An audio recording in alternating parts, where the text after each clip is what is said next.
Nyebut kae Mbak aku gak ngerti-ngerti wis esuk. Anjing ngetes penajeng subuh. Jenenge Nggih. wit tirakatan yo kudu ngene iki. Dadi iki supaya nyuwun berkah. Nggih. Marang penjahipun kakek danyang-danyang kelenggahan kene. Nggih. Supaya dikenabulake marang Gusti. Nggih. Tenan nggih. Sapa sing betah wungon luwih-luwih mresane pagelaran wayang kuwi nganti paripurna. Nggih. Tangkep kayon iki luwih rezekine luwih akeh. Dadi kudu gedheke leke ya Mas ya. Ya mangga dados. Catatan sakjroning ati tatan luhur saya marang ati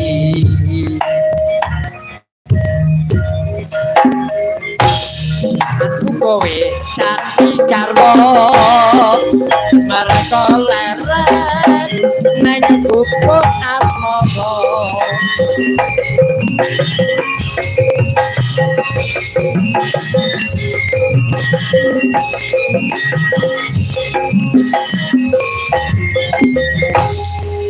Oh, wis Nggih, tekan Gusti, semangat. wajine goro-goro. gara-gara. Nggih, ibarate acara wis tekan madya. Nggih. Purwa madya lan wusana. Purwa kawitan. Nggih, madya tengah, wusana pungkasan. pungkasan. Dadi pungkasane jek mengko esuk. Nggih, sing baken sadurunge pungkasan aku wis bali wae ra apa. Nggih. Saiki ngene Mas Gareng. Nggih. Iki ditempelake Mbak Ririt. Nggih. Nggih. Iki sing piyayi kene to, lenggere ditokke. Nah, Lenggere sakniki. Lho, nggih to ora. Mas Adi ben semangat. Wis adi to. oh niki lho. Setuju? Iki sing kae.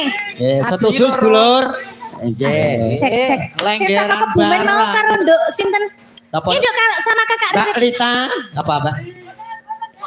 Sama Kakak Ririt yuk. Lengger. Lenggeran. Nggih. Nggih. Nggih. Sekno. Mbak Ririt, Ora apa-apa. lenggere Mbak Ririt mawon kula tak lungguh soalnya gini kula udulek ning cengger.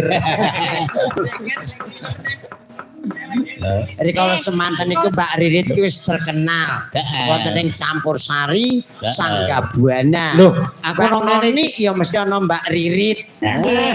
Wis ngene Mas Gareng. Nggih. Aku tenan. Jadi aku ki ora arep ndur gawe-gawe ngapusi marang keluarga desa Kebon Manis. Nggih. Aku nek muni tak gawake bintang tamu Mbak Ririt saka Sanggabuana ya temenan. Nggih. Nek tak gawake Tatin ya tak gawake Tatin, tak gawe Tatin karo Mbak Ririt ya tenan. Ning gandeng iki aku wis matur. Lho. Dadi iki sesuk tak gawake Mbak Cek. Ririt Rengganis saka Sanggabuana. Sanggabuana ugi monik saking Sanggar Buaya. Ora Ya. kuwi saking dini. Apa?